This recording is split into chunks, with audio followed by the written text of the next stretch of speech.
নমস্কার, আমি সৌভিক। সিনেমা প্রেমী আগন্তুক চ্যানেলে সবাইকে স্বাগত জানাই। এই ভিডিওতে রিভিউ করব ইউধরাজ সিনেমাটাকে নিয়ে, যেটা আমি আজকে সকালবেলায় দেখে এসেছি সিনেমা হল থেকে। আজকে হচ্ছে ন্যাশনাল সিনেমা ডে, তো আজকে তিনটে যে মাল্টিপ্লেক্স চেন আছে, অর্থাৎ পিভিআর, আইনক্স এবং সিনেপলিস, সেখানে টিকিটের প্রাইস হচ্ছে মাত্র 99 টাকা। রিক্লিনার এবং ইনসিগনিয়া এই দুটো সেগমেন্ট বাদ দিয়ে বাকি যা সেগমেন্ট সেখানে টিকিটের প্রাইস হচ্ছে মাত্র 99 টাকা। তো ইউধরা এই ছবিটা দেখে আসলাম, যেখানে ফিচার করেছে সিদ্ধান্ত চতুর্বেদী, মালবিকা মোহনন, তারপরে এই ছবির মধ্যে রয়েছে রাঘব জুয়েল, গজরাজ রাও, রাম কাপুর সহ আরও অনেকে, আর আছে শিল্পা শুক্লা। ছবিটা প্রডিউস করেছে হচ্ছে এক্সেল এন্টারটেনমেন্ট, অর্থাৎ ফারহান আখতার এবং রিতেশ সিধওয়ানি। এই ছবিটার গল্পটা যদি আমি সামান্য একটু করে বলি, এখানে দেখানো হচ্ছে যে এই ছবির যে মেন প্রোটাগনিস্ট অর্থাৎ সিদ্ধান্ত চতুর্বেদীর ক্যারেক্টারটা, সেই ক্যারেক্টারটার একটা সিরিয়াস অ্যাঙ্গার ইস্যু রয়েছে। এবার এই অ্যাঙ্গার ইস্যুটাকে কাজে লাগিয়ে সে কিভাবে একটা মিশনে জড়িয়ে পড়ছে, যেটা তার জীবনের সঙ্গে ওতপ্রোতভাবে জড়িত, এবং সেই মিশন থেকে কি উঠে আসছে, তার আগে পিছনে কি গল্প আছে, যাবতীয় জানতে গেলে মিশনটা সাকসেসফুল করতে পারছে কিনা, এই যাবতীয় প্রশ্ন তো জানতে গেলে তোমাকে নিকটবর্তী সিনেমা হলে গিয়ে সিনেমাটা দেখে ফেলতে হবে। পজিটিভ দিক, নেগেটিভ দিক, আমার কাছে এই ছবিটার জন্য খুব সামান্যই কিছু ভালো দিক রয়েছে। মূলত নেগেটিভ দিক নিয়েই আজকে ভিডিওতে আলোচনা হবে। পজিটিভ দিক যদি বলি, সেটা হচ্ছে যে এই ছবিটা টেকনিক্যালি ভেরি ওয়েল মেড, যেহেতু এই ক্যারেক্টারটার মধ্যে একটা সিরিয়াস অ্যাঙ্গার ইস্যু আছে, যার ফলে যখন তার মধ্যে অ্যাঙ্গারটা আসছে সেটাকে যেরকমভাবে রেডিশ টিন্টের মাধ্যমে মানে সিগনিফাই করছে, সেটা আমার বেশ ভালো লেগেছে। কারণ লাল জিনিসটা হচ্ছে সেটাকে মানে সিগনিফাই করে, এটা আমরা সবাই জানি, সেটা আমার বেশ ভালো লেগেছে। ছবিটার মধ্যে যে রেডিশ টিনটা ব্যবহার করা হয়েছে, শুধু মানে অ্যাঙ্গার বোঝেন না, এমনি যে রেডিশ টিন ব্যবহার করা হয়েছে সেটা আমার দেখতে বেশ ভালো লেগেছে। ছবির মধ্যে action sequence well designed, well কোরিওগ্রাফড। ছবির মেকিং বা তার প্রোডাকশন ভ্যালু সেগুলো বেশ ভালো, সেগুলো দেখতে বেশ ভালো লাগে। ক্যামেরার কাজ বেশ ভালো, বিশেষত অ্যাকশানগুলোকে দারুণভাবে শ্যুট করা হয়েছে। নেক্সট পজিটিভ দিক হচ্ছে এই ছবির মধ্যে কিছু মোমেন্ট ভালো। নেক্সট হচ্ছে ছবির যে সেকেন্ড হাফ, সেটা আমার ডিসেন্ট লেগেছে, সেটা মন্দ লাগেনি, সেটা ঠিকঠাক লেগেছে। আর ক্লাইম্যাক্স, সেটা ডিসেন্ট ক্লাইম্যাক্সটা মন্দ নয়। নেক্সট পজিটিভ দিক হচ্ছে ছবির মধ্যে এখানে পারফরমেন্স। সিদ্ধান্ত চতুর্বেদীকে ভালোই লাগে, খারাপ লাগে না, তবে তাকে নিয়ে সমালোচনা আছে, সেটা আমি নেগেটিভ দিকে বলবো। তবে তাকে এমনি ওভারঅল মন্দ লাগে না, বেশ ভালোই লাগে। গজরাজ রাও, রাম কাপুর, তাদের জায়গায় তারা যথাযথ বেশ ভালো। মালবিকা মোহননকে আমার ওকে লেগেছে, ঠিকঠাক লেগেছে, ডিসেন্ট কাজ করেছে।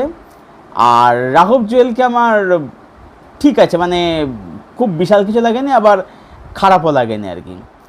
তো এই ছিল ছবির মধ্যে পজিটিভ দিক। এইবারে ছবির মধ্যে নেগেটিভ দিক কী আছে? ছবিটার মধ্যে একটা দুটো নয়, মেজর কিছু ড্রব্যাকস রয়েছে। প্রথম কথা হচ্ছে যে এই ছবিটার রাইটিং। ছবিটা গল্পটা রুটিন গল্প, ঠিক আছে, সেটা নিয়ে সমস্যা নেই, কিন্তু মেন তো হচ্ছে এক্সিকিউশন। ছবিটা মূল গল্পে বা মূল ন্যারেটিভে প্রায় ঢুকতেই পারে না। যখনই ঢুকতে যায় বা যখনই ঢুকে পড়ে, একটা না একটা অপ্রয়োজনীয় আননেসেসারি ট্র্যাক এসে মূল গল্প থেকে আমাদের যে দর্শকদের যে মানে যে ধ্যানটা, যে কনসেন্ট্রেশনটা, সেটাকে পুরোপুরি ডিস্ট্র্যাক্ট করে দেয়, সেটাকে পুরোপুরি নষ্ট করে দেয়। ছবির রান টাইম 2 ঘন্টা 21 মিনিট। এটা যে ধরনের ছবি বা ছবিটা যে এক্সিকিউশন ডিম্যান্ড করে, সেটা দিতেই পারে না। কারণ ছবিটার মধ্যে প্রচুর আননেসেসারি জিনিসপত্র আছে। এখানে সিদ্ধান্ত আর মালবিকার মধ্যে যে প্রেমটা দেখানো হয় সেটাকে ভীষণ রকমের বেসলেস লাগে। ছবির মধ্যে গান এবং গানের ব্যবহার কোনোটাই ভালো নয়। প্লাস ছবির মধ্যে একটা সময় পরে সিদ্ধান্তের ক্যারেক্টারের মধ্যে একটা চেঞ্জ আসে, যেটা খুব স্বাভাবিক, কমন ব্যাপার আর কি, স্পয়লার কোনো বিষয় নয়, এটা আসবে জানা কথায়।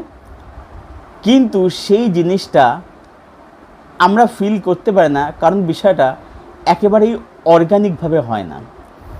প্লাস ছবির মধ্যে ভিলেনের যে ক্যারেক্টার বা এখানে যে বা যারা অ্যান্টাগনিস্ট হয়েছে, সেই অ্যান্টাগনিস্টের ক্যারেক্টার খুব বাজেভাবে লেখা। মানে প্রথম কথা, ভিলেন হচ্ছে একদম টিপিক্যাল ওয়ান ডাইমেনশনাল ভিলেন, এবং সেই ভিলেনের সঙ্গে যার ফলে কী হচ্ছে, মানে যেহেতু রাইটিং যেহেতু ভালো নয়, মানে ভিলেনদের রাইটিং, যার ফলে সেই যে হিরো ভিলেন যে একটা কনফ্লিক্ট যে ফিল করব, সেটা ফিল করতেই পারে না। এবং ছবির ফার্স্ট হাফ সেটা খুবই অ্যাভারেজ ছবির ফার্স্ট হাফ। সেকেন্ড হাফটা মানে ফার্স্টের তুলনায় বেটার, মানে ঠিকঠাক থেকে অ্যাভব অ্যাভারেজ এরকম কিছু বলা যায় আর কি।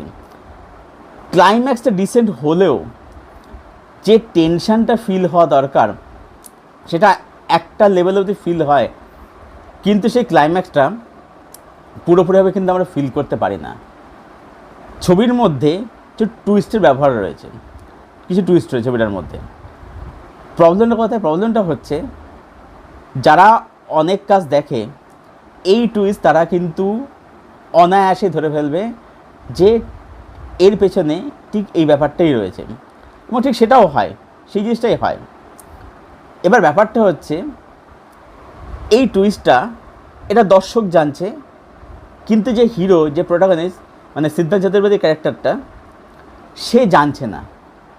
এবার যখন সে ব্যাপারটা জানছে একটা ক্যারেক্টারের মুখে মুখে, সেই জিনিসটা আমরা ফিল করতেই পারি না, আমরা কোনো শক ভ্যালুই পাই না। বা এখানে একটা পাসের ব্যাপার থাকে, যখন সেটা সে ক্র্যাক করে তার এক্সিকিউশনটা এতটাই অ্যাভারেজ যে আমরা সেটা ফিল করতেই পারি না, আমাদের সেটা কোনো শক পেলাম না, আমরা যা দেখলাম আচ্ছা এই ব্যাপার, এরকম জাস্ট মনে হয় আর কি, এরকম মনে হয়। আচ্ছা, এবার সে সিদ্ধার্থ চতুর্বেদীর কথাতে, সে এখানে কাজ খারাপ করেনি, চেষ্টা করেছে, সে ভালো করেছে। অ্যাকশানে তাকে দেখতে ভালো লাগে, তার মানে অ্যাকশান করার ভালো, ঠিক আছে, সেগুলো সব ঠিক আছে, ফিজিক্স সব ভালো আছে, সব ঠিক আছে, একদম ফিট চেহারা, একদম সব ভালো। কিন্তু ব্যাপারটা হচ্ছে তার খামতিটা হচ্ছে অ্যাকশান করার জন্য যে মাস প্রেজেন্স দরকার হয়, সেই প্রেজেন্স অভাব রয়েছে এই ছেলেটার মধ্যে, মানে এই অভিনেতার মধ্যে আর কি। এবং এখানে মালবিকার সাথে প্রেমে যে দৃশ্যগুলো রয়েছে, মানে যেগুলো সিরিয়াস দৃশ্য, সেইখানে তার অভিনয় আমার আপ টু দ্য মার্ক আমার লাগেনি। আরও একটা কথা রাঘব জুয়েলের ক্ষেত্রে, সেটা হচ্ছে যে যেহেতু কিল সিনেমাটা যেহেতু সে খুব পপুলার হয়ে গেছে, তো রাঘব জুয়েলকে না কোথাও গিয়ে মনে হচ্ছে যেন টাইপকাস্ট করে দেওয়া হচ্ছে, মানে ওই একই ধরনের ক্যারেক্টার সেখানে প্লে করেছে, এবং তার ক্যারেক্টারের রাইটিংটা প্রচণ্ড বাজে, ভীষণ বাজে। এমন না যে রাম কাপুর গাজের রাইটিংও ক্যারেক্টার রাইটিং খুব ভালো, সেটাও না, তাদের ক্যারেক্টার রাইটিং খুব ভালো হয় না। এবার তারা যেহেতু খুব ভালো অভিনেতা বলে তারা অভিনেত্রী জিনিসটাকে পুল অফ করে দিয়েছে, বাট রাঘব জুয়েল সেই সুযোগটাও পায়নি। মানে তার ক্যারেক্টারটা এতটাই বাজেভাবে লেখা, মানে ক্যারেক্টারটা এতটাই একটা ক্যারিকাচার ক্যারেক্টার। এমনিও এখানে যে ভিলেন, সেই ভিলেনটাও মানে প্রচণ্ড ক্যারিকাচার আর কি। মানে এখানে দেখাচ্ছে যে একটা কোনো ক্যারেক্টার, সে কিছু একটা করেছে সিদ্ধার্থ চতুর্বেদীর সঙ্গে, এবার সে বিদেশে লুকিয়ে রয়েছে। এবার যেটা হচ্ছে, একটা সময় বুঝতে পারবে যে এই লোকটা আসলে মেন ভিলেন না, তাহলে তাকে অত মানে ওরমভাবে তাকে মানে প্রেজেন্ট কাছে বর্ণনা করার দরকারটাই বাকি, আমি যেটাই বুঝলাম না। তো এরকম অনেক মানে মেজর ড্রব্যাকস রয়েছে, যে কারণে ছবিটার মধ্যে ভালো হওয়ার যে রসদ বা যে মেটেরিয়াল ছিল, ছবিটা কিন্তু ভালো হতে পারতো, একটা ডিসেন্ট অ্যাকশন থ্রিলার ছবি হতে পারতো, একটা রিভেঞ্জ অ্যাঙ্গেল ছবিটার মধ্যে ছিল, বাট সেটা কোনোটাই আফটার অল ওয়ার্ক করে না, আলটিমেটলি ওয়ার্ক করে না, সেটা তার পুরো রাইটিং জানে। এবং যেটা দেখে আমার অবাক হওয়ার সাথে যে এই ছবিটা রাইটিং করেছে শ্রীধর রাঘবন, মানে তার থেকে এরকম অ্যাভারেজ রাইটিং আমি সত্যি এক্সপেক্ট করিনি আর কি। তো সব মিলিয়ে আমার ইউথরাজ ছবিটা জাস্ট একটা অ্যাভারেজ থেকে অ্যাভব অ্যাভারেজ সিনেমা লাগলো। তাই সব মিলিয়ে ইউথরা এই ফিল্মটাকে আমি দেব 6/10। মানে যদি দেখতে চাও দেখতে পারো, ঠিক আছে, না হলে কিছুদিনের মধ্যেই প্রাইমে চলে আসবে, সেখান থেকেই দেখে নিতে পারো। না দেখলেও ক্ষতি কিছু নেই। মানে ছবিটা ফেলে দেওয়ার মতো সিনেমা নয়, আবার ছবিটা খুব বিশাল কিছু মানে সেলিব্রেট করার সিনেমা না। আর যেটা বললো সেটা হচ্ছে যে এই ছবিটার না রান টাইম প্রচণ্ড ফিল হয়। ছবিটার এই ধরনের ছবির রান টাইম হবে হচ্ছে একদম 2 ঘন্টা থেকে কম সময় রান টাইম হবে ছবির। তো ছবিটার মধ্যে এত আননেসেসারি জিনিসপত্র ঢুকে পড়ে, আমরা ছবির গল্পের সাথে আমরা কিছুতেই জুড়তেই পারি না আমরা। যাই হোক, তো এই ছিল আমার রিভিউ ইউথরাজ সিনেমাটাকে নিয়ে। যারা সিনেমাটা এখন অবধি দেখোনি, যা দেখবে বলে প্ল্যান করছো, নিকটবর্তী হলে চলে যেতে পারো। আজকে টিকিট প্রাইস রয়েছে মাত্র 99 টাকায়।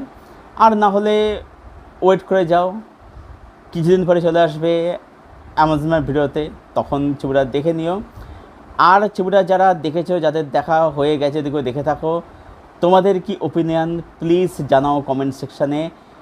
ভিডিওটা ভালো লেগে থাকলে প্লিজ ভিডিওটাকে লাইক করো, শেয়ার করো, চ্যানেলটাকে অবশ্যই সাবস্ক্রাইব করে দিও এবং পাশের যে বেল আইকনটা আছে সেটাকে অন করে দিও, সেটাকে প্রেস করে দিও, যাতে এরকম ভিডিও বা এরকম রিভিউ আসলে তার নোটিফিকেশান তোমরা খুব সহজে এবং খুব শীঘ্রই পেয়ে যাও। ভিডিওটা এখানেই শেষ করছি, আবার দেখা হচ্ছে তোমাদের সাথে খুব শীঘ্রই নতুন কোনো একটা ভিডিওতে। ততক্ষণের জন্য সবাই ভালো থেকো, সুস্থ থেকো এবং সিনেমার সঙ্গে জুড়ে থেকো।